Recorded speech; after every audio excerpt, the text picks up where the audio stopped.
months ago. Jerry? Hi, Jerry. Have you ever met Dick Lamb? He was our governor for 12 years. Jerry's the chief of sustainability for the city of Kansas. Yeah, let me tell Danny. Actually, let's run up to the second floor.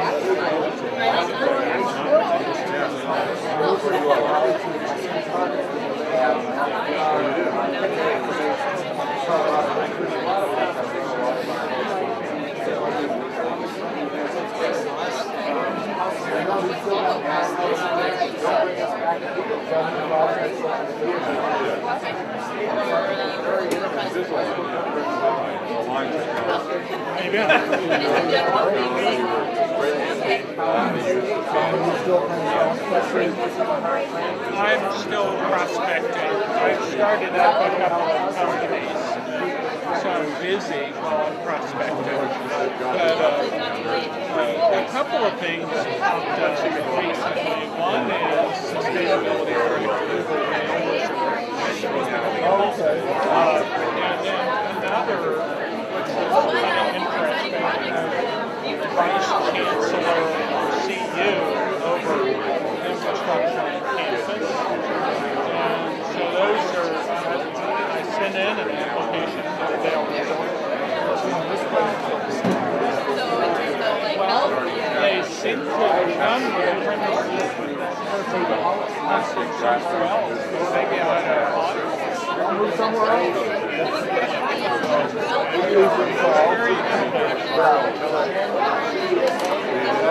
Where else are you? I know we're going to be probably not the level you're talking about.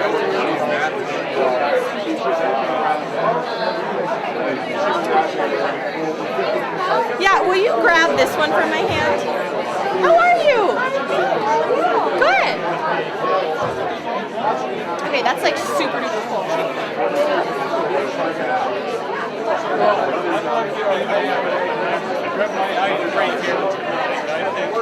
Electric vehicles are a big part of the solution.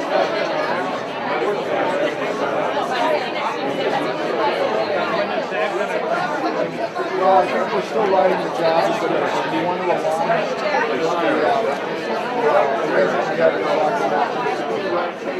of which electrification is. So we want to, Hey, boss. nice to see you again. Good to see you. Appreciate it. 2-minute warning. I can't remember. Did you left our event to go to Paris, right? Yeah. So you were there for the good part. So you're writing the job description and this is... Yeah, DEH should have it out every day, so just to kind of monitor our Denver site. I will. I mean, I didn't think of coming. Nice to see you. I don't know if you've ever met Steve Bosco. It was her job, basically. You look official. I look like you. I want to write a question down. Gene Bassett, Environment Colorado. I just want to thank you for all of your great. This is Hannah. She does our album. Thank you. Now we're fighting with one. Yes. Yes, exactly. Sorry. Thank you. I just wanted to show you some leaders like you are why we're going to get to 100% renewable energy. We're working right now here as we work. We're identifying 50 communities in the state. We want to also target borders. So let me know if I can give any help. Yeah, thank you. Yeah, because we're interviewing mayors right now to see how it's going. We've got an organized event Colorado Springs tonight. We just talked to all of the councils. Outstanding. So, yeah, so we're going to move into the 21st century. That's the idea. Do you know Tony Saba's work?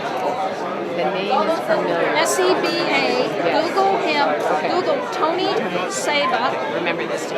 Tony Saba, New Zealand. It's about a 54-minute talk, and you'll get his content. Okay. He's got a book called Clean Disruption, but you can get it from that video. Okay, from the video. Great. SEBA? SEBA. Okay. He's I'll write this right. down. Okay. your work's going to be a whole lot easier. Yeah. Okay. Important to know. Yeah. That's great. Thank you. I will look it up. Take care.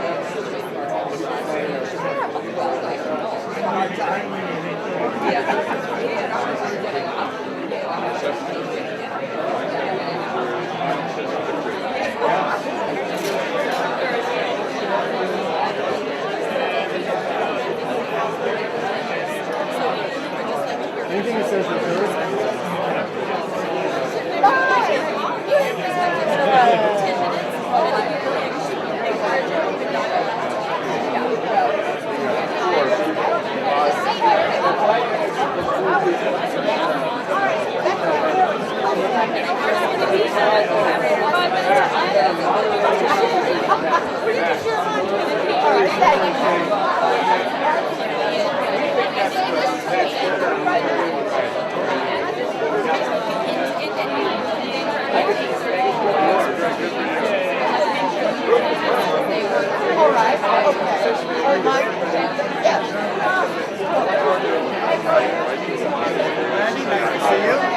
What a great event.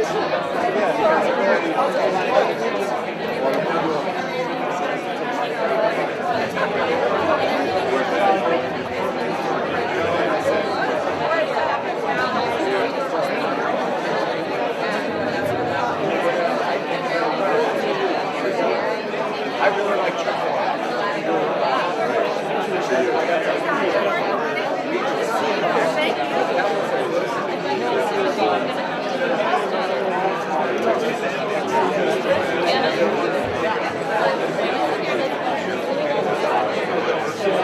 Let me go grab the knife.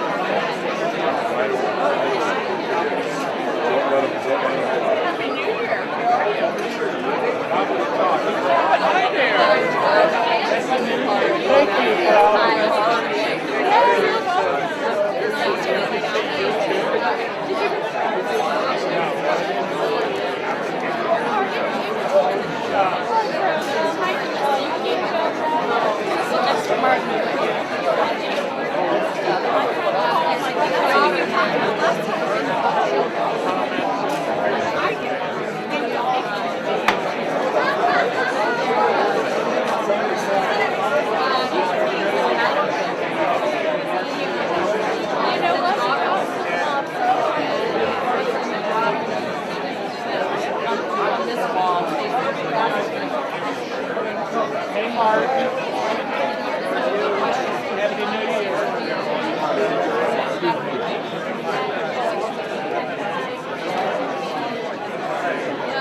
I was thinking of your BMW i3 because I'm in the market for electric vehicles. Can we go for the wall? What?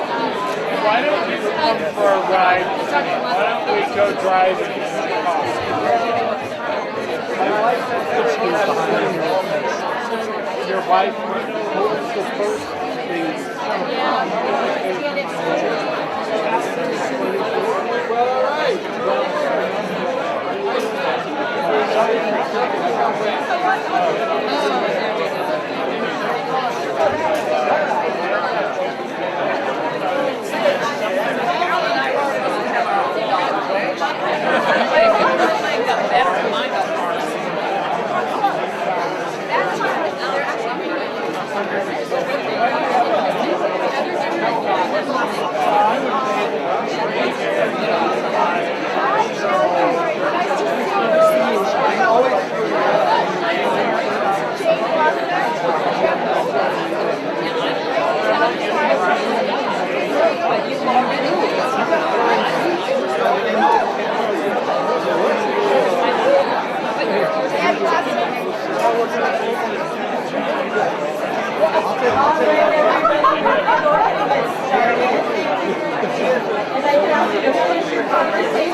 Are you in the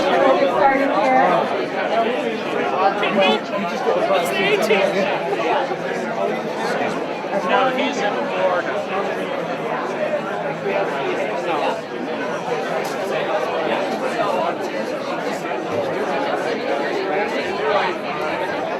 For those of you in seats, if you have an open seat next to you, can I have you raise your hand hand if you have an open seat next to you. Thank you.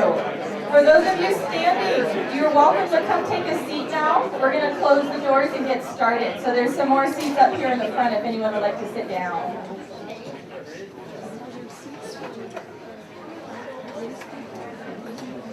There's more seats. Well, there's 3 in a row right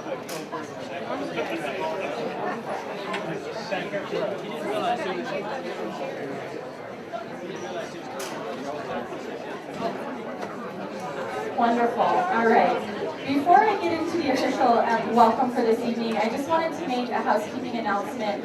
We did collect some questions at the door, so if you had a chance to fill those out, thank you very much. If you did not, we will have plenty of time this evening for questions later, so make sure you keep those close in your mind, and we will give you a chance to ask the panelists questions later this evening. My name is Brenna Simmons St. Ange, for those of you who don't know me, and it's really my honor to welcome you here tonight to the Alliance for Sustainable Colorado. This is our first event in 2016, and as you can see, it is a packed house with pretty much standing room only. And as I look over the crowd, there are many, many people here that I would consider are VIPs and supporters of the work of the Alliance. So I thank you from the bottom of my heart and from the Alliance team for your support of the work that we do. Our mission here is to transform sustainability from vision to reality, to catalyze the sustainability movement here locally, and to chart a path towards a regenerative future. And we achieve that through a number of different ways. One way is using our building here as a learning, living laboratory. We have an amazing project we're working on right now with the direct current microgrid. Please talk to me or another Alliance staff later for more information on that, because we could talk about that all night, but that's not the subject for this evening. We also work towards our mission through a clean energy study. And we are launching a study this year to look at what expanding clean energy in Colorado looks like and how do we greatly and significantly reduce carbon emissions in Colorado. We also have a very intentional community here with our tenants. There's over 50 organizations and about 250 people that come here every day to work and collaborate. And through that, we scale our collective impact. We also work on our mission through events like this evening, through welcoming our community into our doors to gather and to collaborate together to create this new narrative of what the regenerative future looks like. We have many more exciting events coming up, so please stay tuned. Check out our website for more information, and make sure to mark your calendars. We also have a survey form on your seat this evening. This is a new program we're launching this year to make sure that we're giving you the best programs we can. So please take a few moments at the end of the event and fill that out so we can make sure that we're meeting your needs. Next week, I'd like to join you for our Lunch and Learn on January 14th. We're going to learn about lead dynamic plaque. This building was actually the first building in Colorado to be certified and the 5th in the United States. So we'll be learning on the 14th what that means. I also invite you back on the 19th of January. We're going to do a film screening with the Great Divide movie. We're going to have a facilitated conversation on the state water plan with James Elkland. And we're going to learn more about what everyday water savings can mean for us. On January 27th, we're going to explore and decode what commercial PACE is with one of our tenants, Microgrid Energies. And then on February 2nd, we're going to have the second event of this, the Sustainability Series, exploring carbon markets and what that means for our future. And I know this is a few months off, but please don't forget to mark your calendars for April 20th, which we'll be having the Heroes of Sustainability event honoring Amy Goodman. The Sustainability Series, or as we like to call it S2, is officially kicking off this year tonight, so thank you for being a part of it. S2 is a collaboration between the Alliance for Sustainable Colorado and the Worth Chair. This year, our theme is Our Clean Energy Future Now. This is a series that will always start on the first Tuesday of every month, and we invite you to come back on February 2nd to join us talking about carbon markets. Now I'd like to invite Mark Safdie up here to introduce the panelists. He'll be our moderator for this evening, and he holds the Worth Chair for Sustainable Development. So thank you very much, and Mr. Safdie.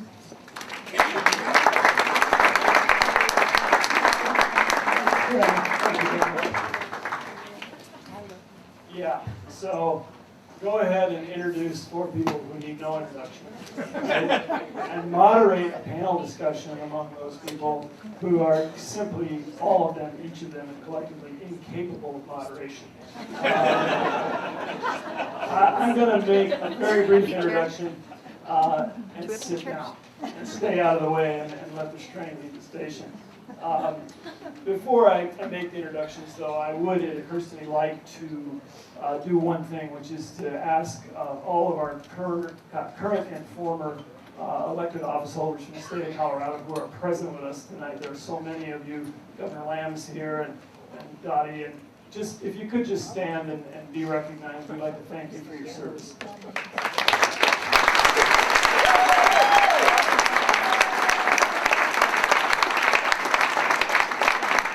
you so much. Thanks to everyone for coming out tonight. As Brenna said, this series is a joint venture between the Worth Chair in Sustainable Development at the University of Colorado, housed in the School of Public Affairs, here on the Denver campus, and the Alliance for Sustainable Colorado, collaboration that John Powers, the founder of the Alliance for Sustainable Colorado, Janice Six, the co-founder, and I are encouraging and trying to expand and branch out. We really feel there's tremendous benefit in working together, and if tonight is any indication, we'll continue our progress on that front. Our panel tonight, where to start? I'm going to start with Bill Becker. Bill, just second to my left here. Bill is the executive director of the Climate Action Plan, which is a private sector undertaking that is designed to advise President Obama and our future president and future national leaders on climate action policy and on sustainable development and sustainable energy. Bill is a magnificent scholar and thinker. There is a book coming out soon, authored by Bill Becker's colleague, Bill Ritter, who, I don't know, Governor, I'm not so sure who wrote, but Bill Becker's just nodding quietly. Welcome to Bill. Hunter Lovins, immediately to my left. I can't really begin to do Hunter's career in sustainable development and energy credit Newsweek and Time Magazine have already done that for me. Newsweek gave her the title of, what is it? I wrote it down here. It's Green Business Icon.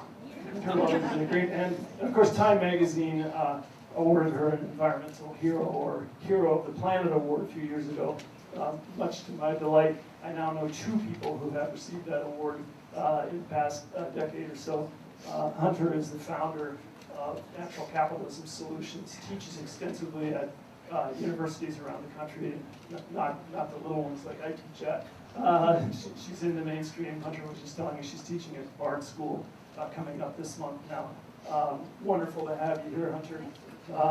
Governor Ritter, Colorado, speaking of icons, Colorado's leader in clean energy, past, present, and future. Delightful, inspired leader who gives us all things to think about. We had, I think, one of our best events here at the Alliance last year was Governor Ritter talking about the Pope's missive to the world and the meaning and impact of that. Wonderful, passionate, dedicated man committed to sustainable development. Last but not least, a guy who's not really my boss, but I like to think of him as my boss.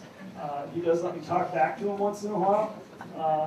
45 years, Senator Worth, of dedicated, committed, sustained effort to bring about exactly the kinds of things that have come out of the Paris conference, out of COP21, and I just think it's magnificent that you've made that commitment and stayed with that commitment. I always like to introduce Senator Worth by telling people that he is dangerously mischievous. I suspect that he will fill in a little mischief tonight. He invited me to a luncheon today with about 30 or 35 people. He didn't tell me until after the meal was served that I was the luncheon speaker. Introduced me with a twinkle in his eye and said, and now Mark's going to make some remarks. So off we went. I think, Senator Worth, if you'd like to kick this off this evening, and we'll come back to me in the order of reverse order of introductions. 5 to 7 minutes of comments from each of you. We have solicited handwritten questions. I think there's an opportunity still for people to solicit questions. I'd like to hear from each of you your perceptions, reflections, and thoughts going forward about Paris. And we'll hear from you, have a discussion, and we'll get to the questions fairly early in the program tonight. So if you have questions, please write them out and send them up with Brenner or one of the Alliance staff who's here tonight. With that, thank you. Senator Wood. Great, Mark. Thank you very much. And to all of you, thank you very much for coming. Is that on? Yeah. Okay.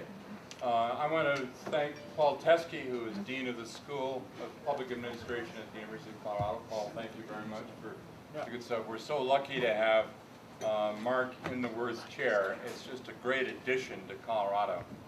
Really appreciate his doing that. And John Powers, thank you very much, you and Jana, for making all of this possible. Thanks ever so much.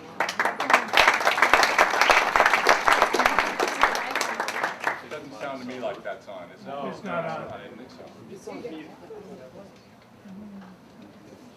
I thought I'd get that from the governor. He's so high. It's hard to tell if it's He's on so not high. sitting next to you. He's so high tech. Is that on now? That's not on, is it? No. I think it might be muted. Check. How's that? Okay. So thank you all very much for coming. A very brief little bit of history first. I want to thank Dick Lamb is here. He took me to my first political meeting when he was a member of the Denver City Council at large, and this was the mid-60s. And Dick said, why don't you come over to this? I went over to that and I got the bug right away. So Dick, thank you very much. I wouldn't be here if it weren't for Dick.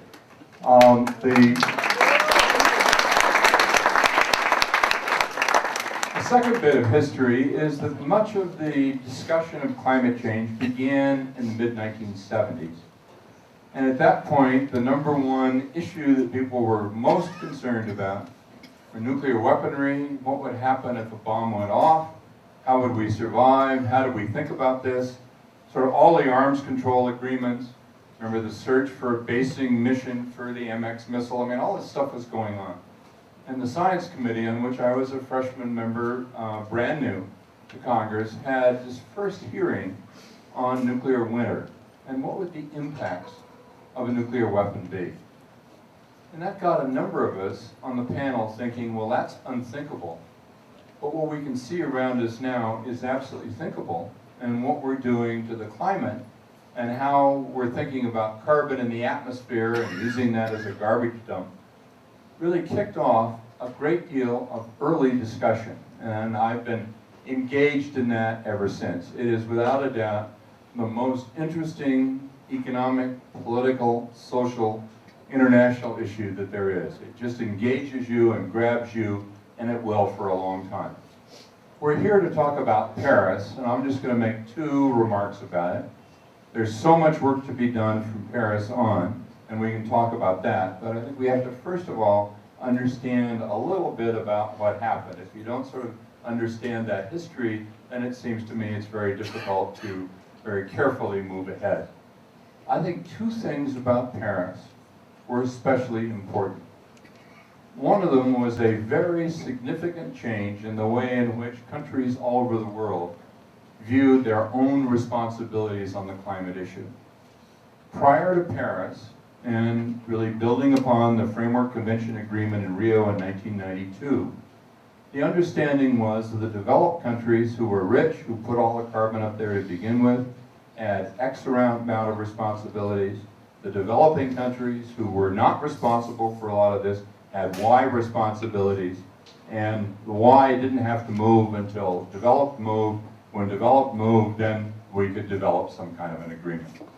That was the basic structure of the Framework Convention coming out of Rio in 1992. That was the basic backbone of the Kyoto Agreement in 1997. I was the U.S. lead negotiator for that.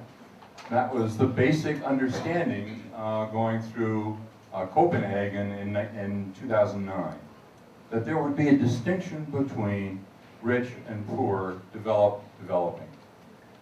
That didn't work, and it became clear to many of us that that kind of not discrimination, but distinction between developing and developed wasn't going to work anymore. Look at how rapidly China was growing. You know, the world was changing significantly, and we had to break out of the old mold of rich, poor, developed, developing, those who were responsible, those who weren't responsible. And that was a very hard thing to do, because that distinction had been at the root of the agreement to get the Framework Convention to begin with in 1992. So it was deeply rooted in the understandings of politicians, of governments, and so on. That changed in Paris. In Paris, it came to be understood that everybody had a responsibility. It was a so-called building block strategy. Instead of a top-down, we're going to define what happens for everybody here, we're going to have a bottoms-up strategy. That was a very significant breakthrough. Maybe we'll be talking about that. What is each country's responsibility to the future of the climate? In Paris, everybody agreed on the science. There was no debate about the science. The question became, how do we all sign up? What are we signing up for? And then we're now going to talk about where we go from here. So that was one, getting rid of top-down, really moving the building blocks bottom-up. Now that may sound very simple, but it was extremely difficult to get from 1992 to Paris. The second item was the agreement between the United States and China.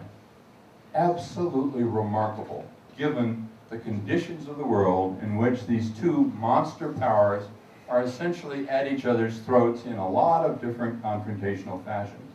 Whether we're talking about the Pacific, we're talking about trade, we're talking about human rights, we're talking about a whole range of activities, the differences between the United States and China are not to be brushed over. They are very real and very important. But as a matter of political leadership, and we'll stop with this theme, it's a matter of political leadership. The political leadership of the United States and China agreed together that this confrontation could not pervade the climate negotiations. It was a diplomatic discussion led on the Chinese side by some very, very enlightened, thoughtful people who understood the science, wanted to make changes, and were very involved with the leadership of China, and led on the United States by John Podesta, who was then, at that point on Obama's staff, very senior advisory capacity, who over 10 years led a series of very detailed discussions and confidence-building discussions with the Chinese.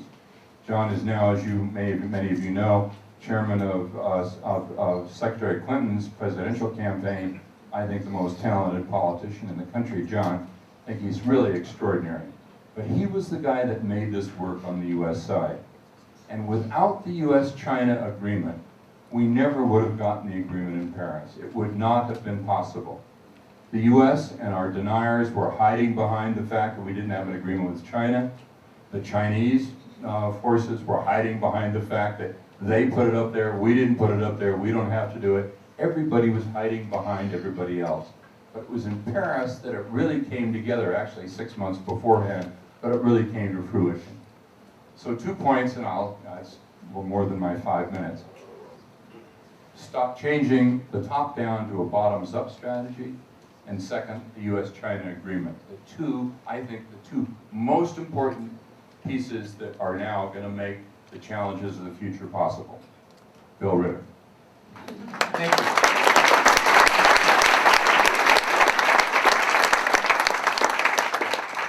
Thanks.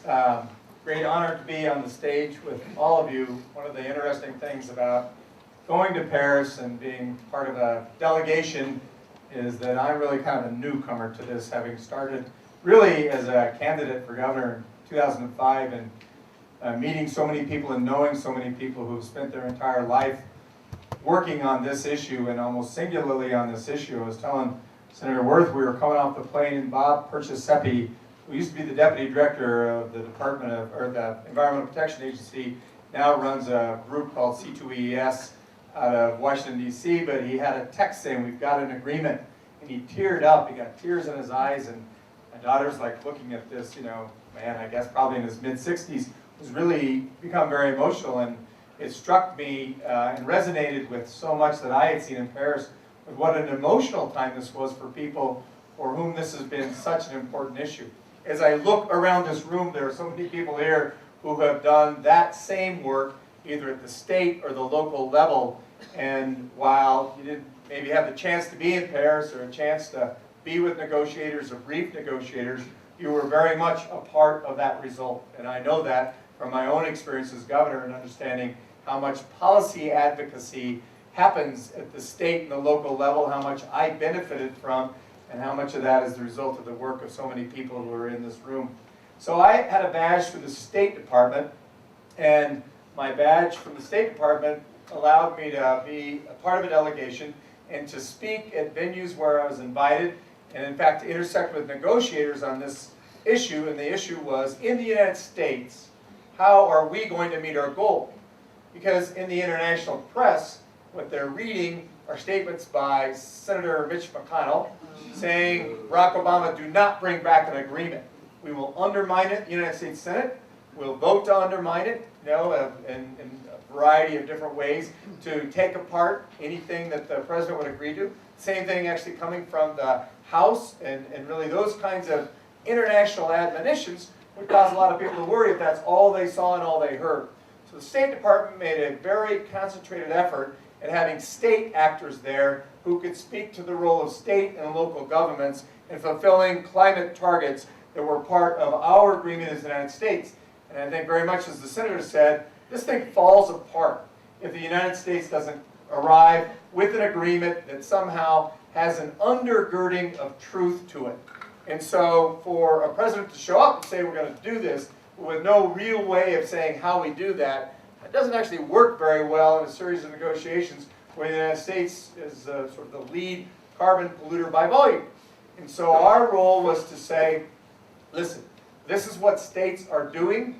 This is what individual states are doing. This is collectively what states must do under the Clean Power Plan, and just to give an outline for a variety of ways that that can get done. We had briefings about the legality of the Clean Power Plan and what will happen in the course of litigation.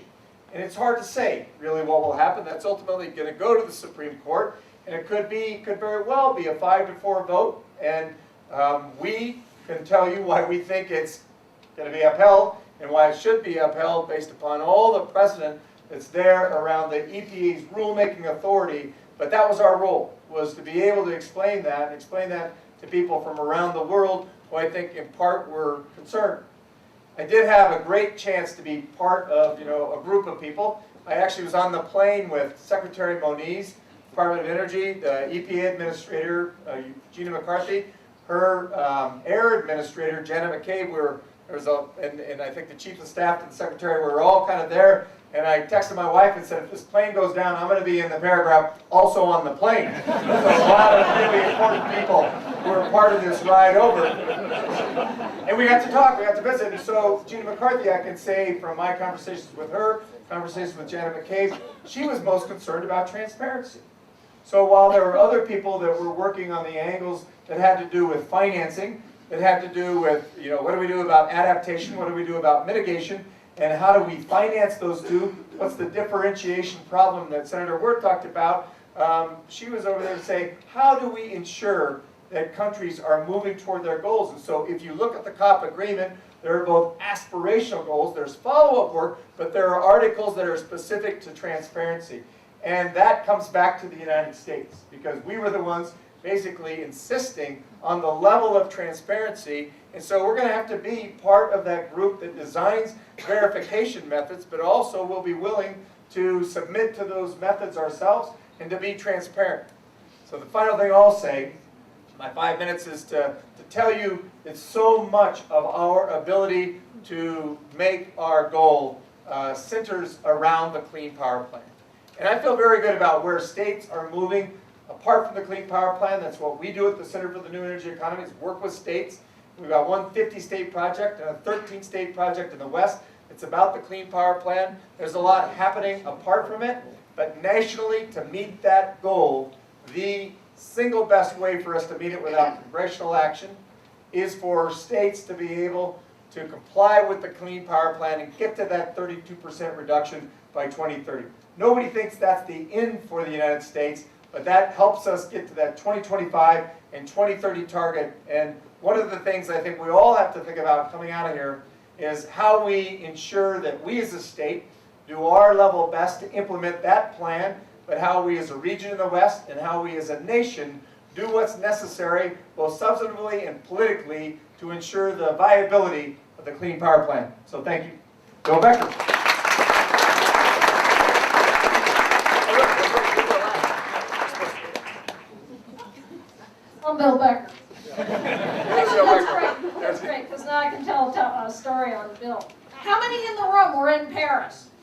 Hands up. Yeah, there were a number of us here. Colorado was well represented in Paris. We did it. We got a deal. And we should take a moment and celebrate that. And celebrate the heroes, people like Connie Hedegaard, who should have gotten a deal in Copenhagen and had it taken away from her. And this one could have been lost. It came down. We went over the deadline. And on the the last day plus one, Tom Karnak, who's Christiana Figueres' special assistant, was texting me, do everything you can to put pressure on the delegations to hold firm. It was not clear that it was going to happen until the very last moment. And if you watched the tape at the end, Laurent Fabius, the Frenchman who was running the proceedings, had his head down, was reading out, we'll substitute this comma for that semicolon and this shall for that should. Seeing no objection, ding! He had his head down because Nicaragua was jumping up and down, we object, we object! The French rammed it through. Vive la France! Vive la France! We would not have had a deal without the French, without a long saying from the beginning, this is going to be a binding deal. And on Tuesday, Kerry was saying, of the last week, Kerry was saying, no, it's not going to be a binding deal. So I went to John Holdren, presidential science advisor, and said, John, why not? And he said, because we can't get it through the Senate. And I said, have you read Bill Becker's stuff? And John said, no. And I said, Bill and the Presidential Climate Action Project have been laying out what the administration can do if money's already been appropriated, if laws are already in place, like the Clean Power Plan, what can be done to sign on to a binding deal? And that's why that shall and that should, because if it had been a shall, then it would have had to go to the Senate. And so they had to flip it back to a should in order to have the U.S. be able to sign on. So punctuation matters, the word matters. So what I said to John was, I'll do better than get you Bill's stuff, I'll get you Bill. And Rand found Bill and said, Bill, you got to talk to John. And the next morning, the U.S. was saying it's going to be a binding agreement. And it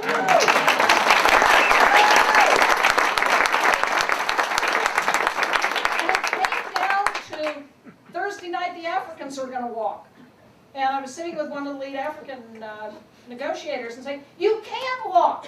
This is as good a deal as you're going to get. And they said, we need language in there about reparations. This notion that the developing countries who are only now wanting to use more energy to develop were not the ones who caused this problem. But, sorry, the physics of the atmosphere is you can't put any more carbon up there. They can't, we can't. We got to stop. And I said, we cannot give you language on reparations. That would take it to the International Court. I will go to the U.S. ambassador and beg for language in there about loss and damages, which was being taken out. And went to the U.S. ambassador and said, the Africans are going to walk. And the next day we had language in about loss and damages. So sometimes being in the right place at the right time can make a difference. And I wear on my hat the pin from Kyoto, and now I wear on my hat the pin from Paris. Did we get everything we wanted? Of course not. Were we ever gonna? No. We have 196 countries agreeing to anything. That's amazing. Even agreeing what time to have lunch would be an amazing achievement in the world today. And what they agreed was to commit to hold emissions to the point where warming will be well below 2 degrees C, with every effort to keep it at 1.5 or lower. The language of 1.5 is now in the accord. that had never been on the table at any of the COPs. So much is in this accord that we had no expectation of getting.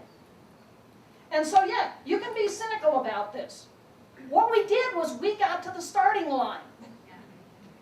This is not the finish line. We've just gotten to the starting line. And yes, states are an amazingly important part of this. So are cities. Jerry Tiniano, the city of Denver has committed by 2020 to decarbonize by 50%. How are we going to do that? If we all sit here and say, oh, isn't that nice? 2020 is going to be here tomorrow, and we will not have achieved it. How many of you have divested? Hands up. The next time I ask this question, I want to see every hand in the room. We're an old enough audience, we all own stocks.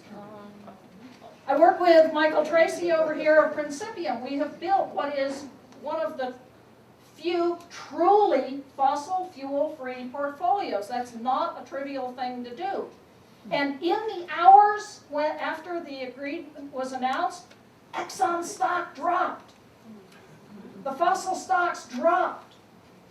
And indeed, what we have achieved is the global understanding now that we got to keep it in the ground. As Alan Rusbridger of The Guardian said back last January, we got to keep it in the ground. That means you. Every one of you needs to not own fossil stocks. Unless you are an activist investor and you are filing proxies, you are going to the shareholder meetings, you are fighting against these guys, don't own this shit. Get out. That means every one of you now has to think about your use of energy. This is no longer an issue that we can leave to somebody else. Where does your energy come from? Here in Colorado, a lot of it comes from coal. The Clean Power Plan is a great way to start decarbonizing. I can tell you a better way. Put solar on your roof. Insulate your darn house. Drive a Leaf. How many of you drive electric cars? Again, I want to see every hand up. And it's going to become increasingly possible. If you haven't, go read the book Clean Disruption by Tony Seba, or watch his various videos. If you Google Tony, S-E-B-A, New Zealand, you'll get about a 54-minute video explaining why by 2030 the world will be entirely renewable energy. Not just electricity, energy, because of the fall in the price of solar, fall in the price of storage, electric cars, driverless cars. Is Tony right? I don't know. By 2030, that's the day after tomorrow. Is he right? Let's make him right. Yeah. Colorado, our governor, ran on the campaign of unleash the clean energy economy, the new energy economy. The number of us in this room can transform Colorado. People like Leslie Gloucester has dedicated her life to this. Allison Burchell. So many of you in this room have dedicated your lives to this stuff. We went to Paris to get a deal. We got it done. Now it's up to all of us to implement it.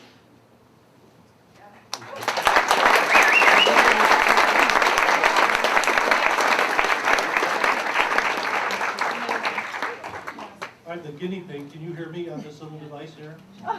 It's for high-tech, met a low budget, I think. I'm hoping it's going to work. I have the cleanup role, I guess, and I'm going to elaborate on a couple of points, very important points that my colleagues up here made. Two of them, actually. One is... Bill, can you speak up some? It's not quite loud. We'll use that. Okay, this better? Yes. All right, 2 points.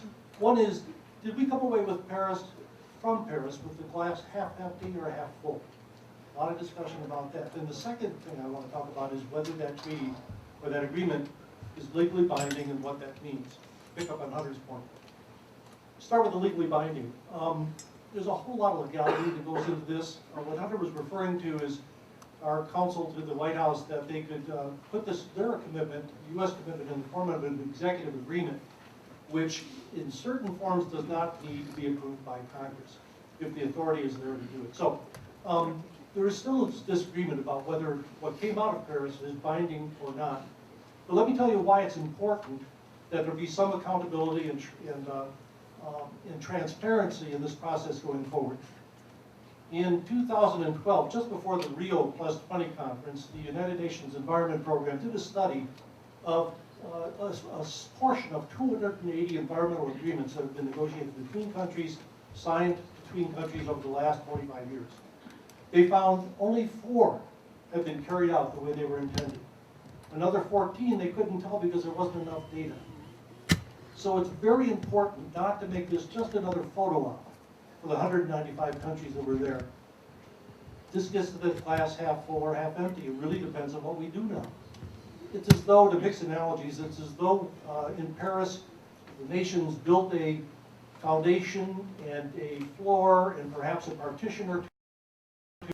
The house has to be built by us. And whether the glass is half empty or half full, we have to fill the rest of the glass, in effect. This house is not going to build itself. So what we do by way of follow-up is absolutely crucial. What happened at Paris was, honest to God, historic. It was emotional. It was an incredible culmination of 21 years of negotiation. And if you had a chance to watch on TV John Kerry's face, tired, but obviously pleased, or Al Gore's face, who had been demonized all these years, this was heaven for him. This was a fulfillment of so much of his work over the years that has been discounted. So, it's time for us to stop navel-gazing about this and try to do the post-mortem about whether the Paris Agreement was successful or not. It built a foundation on which we all have to build, and whether it's successful depends now on all of us. And I hope we get some questions about what that means. I know we'd all like to talk about that. Thanks.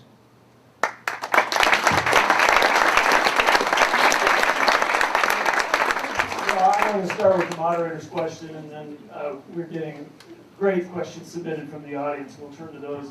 Before I ask my moderator's question, though, there's one question from the audience that really jumped out at me. It's a two-part question, so I want to start with that. I'm assuming the question is rhetorical, but the question is, how many people took a plastic fork? Part 2 is why. Whoever you are, way to go. Keep it up. My question is, as most of you know, the published results of the conference are a framework, which is quite extensive. It's a lengthy framework of principles and doctrines to build the basis for the agreements, which are really a separate document. But when I read the documents, one of the things that kind of fascinated me, I guess, was the secretariat that's going to be created for administrative purposes. And maybe, Senator Wirth, we'll start with you, but what do each of you have in the way of observations about the administrative mechanics that have been framed up here for implementation of the intentions and the plans? Well, I think the honest answer is we don't yet know. And there is such an enormous amount of work that has to be done. Some of it's been talked about already. Transparency, how do we make sure that people are doing what they say they're going to do? That is a very hard issue because that spills right away into sovereignty. How do I know that Ritter's doing this thing without really getting into the country of Ritter to see if it's happening, which he will resist? And we in the United States aren't very good at saying how this ought to be done because we have never let anybody come in and look at what we are doing. I mean, this is one of a number of issues. The Secretariat is extraordinarily important, and that will take form over the coming year. There will be a new Secretary General a year from December, in actually less than a year. Ban Ki-moon, who made this his #1 charter issue during his whole Secretariat as Secretary General, remarkable, really just an amazing job. Drove it and drove it and drove it. one of the questions will be, who is the next Secretary General? And who becomes the Christiana Figueres, who becomes the head of the UN Framework Convention on Climate Change? None of that is at all clear. What we do in the final point that I would make, so that's an answer, but what we do in the United States becomes, again, exceedingly important. Let's assume the Chinese fulfill all of their side of the agreement, and there's no reason to believe they won't. What we in the United States have to do, as Bill points out, is make the Clean Power Plan agreement work. We have to make sure that the automobile industry agrees to the mobile technology agreements that they have come to, the mile per gallon areas that they have agreed to do. We have to make sure that the extremely difficult public administration rather, requirements of federal government to state and local governments get worked out. I mean, there are a whole series of things that we still have to do. But if we didn't have this agreement, there are a lot of what I call ankle biters around who say, well, if we didn't have the science agreement, everybody agreeing on it, if we didn't have the countries all together agreeing upon it, if we didn't have the United States and China together, if these things had not happened, there's no way in the world we could address these other issues. So Paris becomes a remarkable agreement as a foundation. Now we have a huge amount of work to do. That's a long answer, but we don't know yet how we're going to do it, but we know it's got to get done.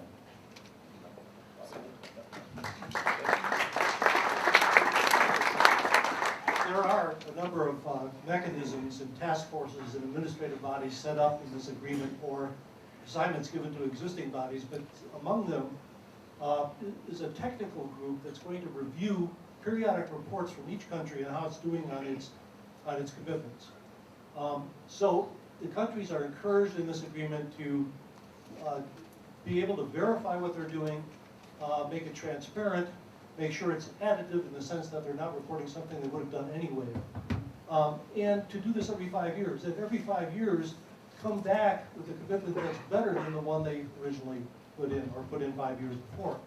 So there's a process of ratcheting, as they called it, where every country's committed to keep improving their plan, making them more aggressive, but there is a mechanism to review those plans to make sure that the country's progress is genuine. But Bill, we don't know who's on that monitoring commission. We don't know who's going to chair it. We don't know what kind of authority it's going to have. I mean, there are a lot of frameworks that got set up, but there's a lot of specific, very hard-ass political decisions that are going to have to get made.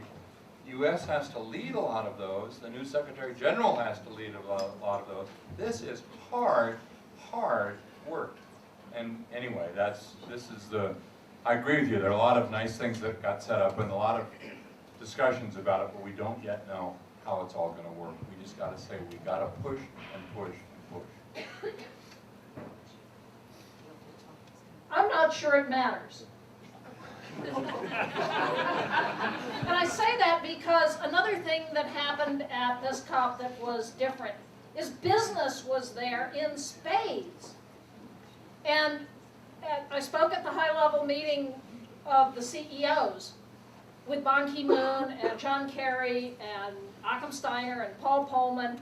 And indeed, some of you may have seen, I put out a Twitter about amazing diversity on at the head table. It was all white men. CEO after CEO after CEO begged the nations to give them an aggressive agreement. Because they said if you do, it will unleash the funding. And in the wake of Paris, we have seen commitment after commitment after commitment by companies, by cities, but particularly by companies to go 100% renewably powered. And if they start doing this, if the people lead, eventually the leaders will have to follow. Another question. I'm going to deal with a few from the audience now. We have some distinct trends emerging in these questions, several of them grouped together nicely, but a real attention grabber here that's come from several questions in the audience is about mitigation and adaptation, which is a subject that I've watched over the last several years academia really began to take hold of it. City planners and planning associations and groups and engineers and architects really thinking seriously about adaptation measures and methods and techniques. And I know there's some considerable language in the framework about adaptation, but it raises the question always of justice, of the poverty issue, of the fact that by all accounts, those who will be most impacted first by climate change are the poorest in the world. Thoughts, comments on the adaptation mitigation regime? Bill? The only thing I would say about that is what I heard in the conversation in Paris is that in previous conversations, adaptation was given short shrift to mitigation. And I think people were hoping that this agreement, in fact, there's quite a bit of text in this regard, beefed up the mitigation side of this equation, and also beefed up the technical assistance that countries like ours might give to developing countries on how to do adaptation. So I had an opportunity to be with some negotiators, particularly South Africa, New Zealand, and Peru. And this conversation starts with differentiation. So what Senator Worth talked about, where this history has been kind of the haves and the have-nots, and it flows into money and how much money will be made available. And so there was an agreement that we would mobilize as a country. Countries would mobilize up to 100 million per year for the Green Bank, 100 billion a year by 2020, and that in the agreement says we'll continue to do that up to 2025.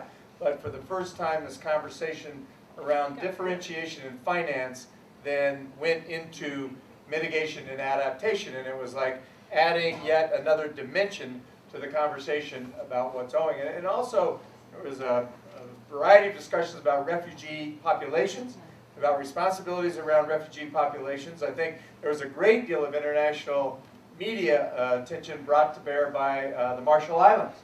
And the foreign minister from the Marshall Islands did a great job of describing an island nation that's actually sinking, and it had a lot of, I think, a lot of sway with negotiators certainly, and with other people who were part of it. But there isn't a final. If you look again at the agreement,